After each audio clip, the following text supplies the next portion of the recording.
गोंदिया जिले में 3 दिवसीय कृषि महोत्सव का आयोजन किया जाएगा।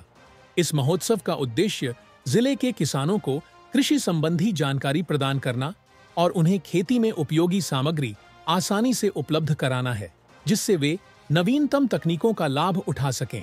इसके साथ ही महिला बचत समूहों द्वारा तैयार की गई सामग्री भी इस कृषि महोत्सव में बिक्री के लिए उपलब्ध होगी। इस महोत्सव के माध्यम से लाखों रुपए का व्यापार होगा। कुल 150 स्टॉल लगाए जाएंगे, जहां किसानों और महिलाओं द्वारा निर्मित उत्पादों की बिक्री होगी। इस महोत्सव का एक महत्वपूर्ण पहलू यह भी होगा कि महिलाओं द्वारा तैयार किए गए उत्पादों की बिक्री के माध्यम से उनकी आर्थिक प्रगति को कैसे बढ़ावा दिया जा सकता है। नमस्कार, मी निलेश कानवडे, जिल्हा अधीक्षक कृषी अधिकारी गोंदिया।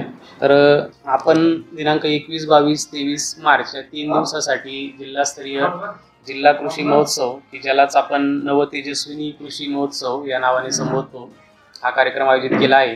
सदर कार्यक्रम हा 3 दिवसाचा आहे। 21, 22 आणि 23 मार्च, शुक्रवार, शनिवार आणि रविवार असे हे 3 दिवस हा कार्यक्रम राहणार आहे। या कार्यक्रमामध्ये साधारणतः आपण 150 स्टॉलचं नियोजन केलेलं आहे।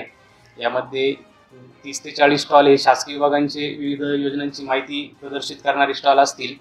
त्यानंतर 40 ते 50 स्टॉल हे व्यापारी स्टॉल असतील। त्याच्यामध्ये विविध यंत्रसामुग्री, अवजारे, ट्रॅक्टर चालित अवजारे असतील। त्यानंतर ड्रीप, ठिबक, तुषार संच यासंबंधी नवनवीन तंत्रज्ञान जे आता आलेले आहे त्यासंबंधी स्टॉल असतील।